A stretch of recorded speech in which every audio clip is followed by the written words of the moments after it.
We are delighted that you are joining us in the Vital Conversations movement, dealing with issues related to faith, culture, and fighting oppression in the church and world today. I'm pleased to introduce Dr. Albert Park, Associate Professor of History at Claremont McKenna College, who will be talking about how the church in Asia is merging faith and culture in new and powerful ways. His primary interests include modern Korean intellectual, economic, and social history, with secondary interests in modern Japanese history and critical theory. Dr. Park is a prolific writer. His most recent published work is a book entitled Building a Heaven on Earth: Religion, Activism, and Protest in Japanese-occupied Korea. We invite you to stay connected with GCOR by following us on Facebook and Twitter, and by visiting our website to learn more about our work and to find resources to assist you in having your own vital conversations. And now, it is my very distinct pleasure to present to you Dr. Albert Park.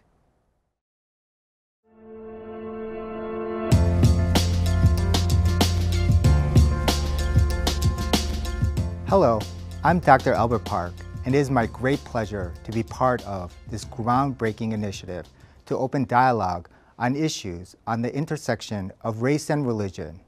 In fact, the present moment demands that we think of new ways for inclusive and thoughtful process through which communities around the world can engage in deep conversations on racism, social injustice, economic inequality, and political oppression in order to spark transformation and social renewal. Today, I want to raise the question of how people in the U.S. can create new paths of dialogue with people from around the world on these issues. Those in the U.S. are not alone in experiencing racism, social and economic inequality, and political discord. In Europe, we find the rise of racist rhetoric against immigrants fleeing from war-torn Syria and wars in the Middle East, severe sectarian violence and ethnic tension in Myanmar, the exploitation of rural inhabitants by urban developers and government officials in China, and the erosion of democracy in Japan and Korea by nationalistic governments. During the age of Western imperialism, during the 19th and the first half of the 20th century, Protestant Christians from the US and Europe controlled religious dialogue and put strict limits on what could be said by non-Westerners on racial, ethnic, political, economic, social, and cultural issues. In Asia, Western missionaries wielded hegemony over theological debates on Christianity. There are plenty of examples of missionaries pressuring Christian converts to only focus on converting others and forbidding them to draw on Christ's teachings as a means for social justice and combating political and economic oppression. This memory of control sits in the minds of Asians in the post-colonial era as they interact with Christian leaders from the West today. In order for healthy dialogue between people in the US and those in Asia, as well as other people in the non-West, we need to understand how these memories formed, how we may dismantle barriers to transnational dialogue and communities. Awareness starts with people in Western Europe and the United States becoming conscious of the history of Christianity in Asia that shapes current perceptions and relationships between people in the US and Asia. Western missionaries arrived in East Asia to not only convert the natives to Christianity, but also to modernize these lands with the hopes of natives becoming civilized and enlightened. They believed in bestowing a Christianized modernization that would discipline natives and deliver them from their, quote, backwards state of being.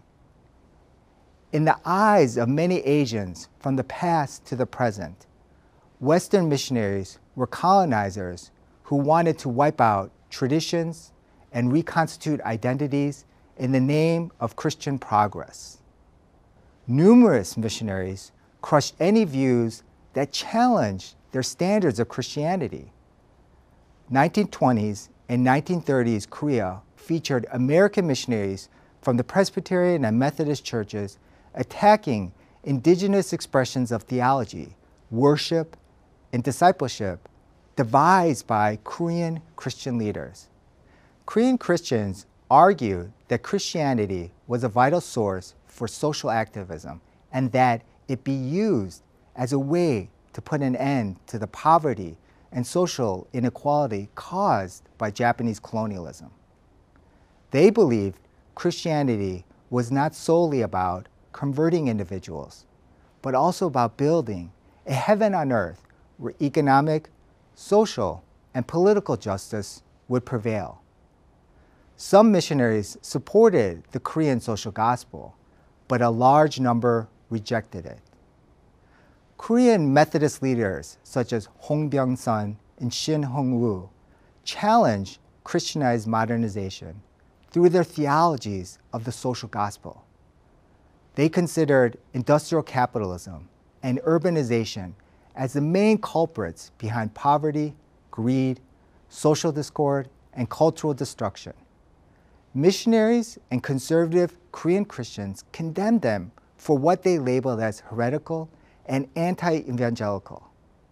Attacked for believing that fighting poverty and social inequality was just as important as saving the soul, Shin was ostracized from the Christian community. What Koreans today remember of this period is that differences in Christian theological dialogue were not allowed by whites. This memory of the outsider, that is, the missionary, determining the discussion and content of Christianity is only further compounded by many Asians believing that their voices are further devalued by the West's control over the discourse on globalization. Our awareness of colonialism and its impact helps us to understand the wrongs of the past, to acknowledge faults, and to begin reconstructing relationships. The social justice nature of religion should be at the base of any transnational conversation, for it emphasizes love and equality, promotes transparency, and inspires progressive social change. Modern history has shown that it is a source for bringing people together from all walks of life through its prophetic visions of a new society with economic equality, political freedom, social justice, and cultural renewal. The social justice nature of religion is a well-known tradition in the United States and in Asia. Of course, it is a well-known tradition in the African American community, with leaders like the Reverend Martin Luther King Jr. and the civil rights movement against racism and economic and social inequality. East Asia, since the early 20th century, has featured Christian leaders who push social and economic reforms to give hope and security to people. Toyohiko Kagawa in 1920s Japan sought to spread the love of God by starting anti-poverty campaigns and economic cooperatives. After World War II, Hong Byung-sun spread the social gospel by starting rural revitalization programs to end poverty. In the 1970s, the Urban Industrial Mission, started by the Methodist leaders Reverend Cho Wa-soon and Reverend George Ogle, organized workers to protest against the repression of democracy and labor by companies and the authoritarian government in South Korea. Sharing this tradition of social justice gives religious communities from the U.S. and elsewhere the foundation for a community of shared beliefs and values. It is from this community that people can learn from one another and acquire the knowledge and tools to combat racism and injustice in their local neighborhoods. Surely, social transformations cannot be achieved alone. It can only be done through cooperation. Through a transnational dialogue on faith and social justice, it is a responsibility of all to articulate and spread a new vision of society. An issue or problem cannot be attacked from a single side if there is to be fundamental changes that lead to a solution.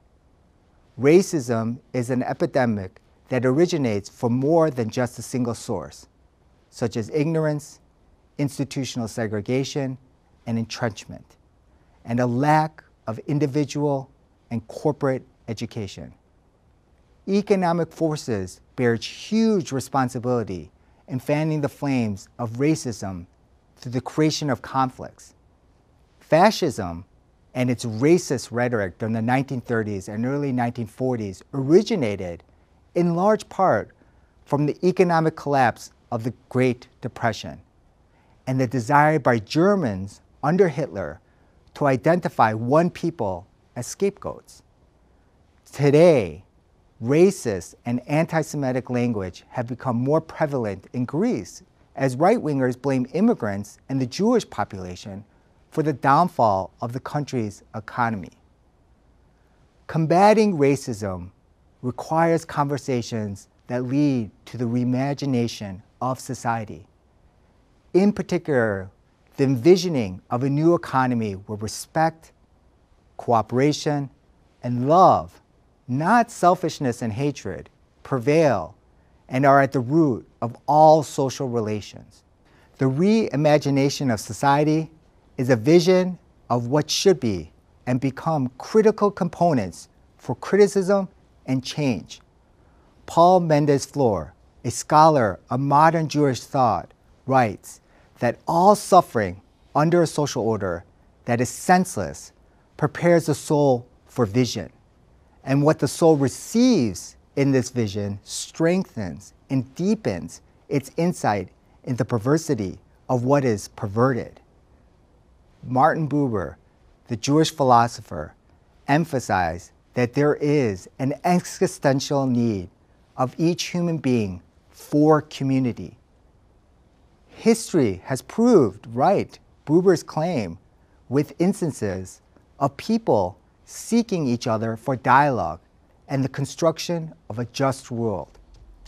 We must continuously be aware of the social structures, histories, and memories that condition dialogue.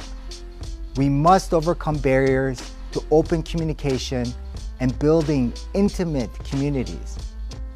Dynamic exchanges through communities produce a spirit of hope and inspiration that nourishes the human imagination and stirs people to build a world without divisions.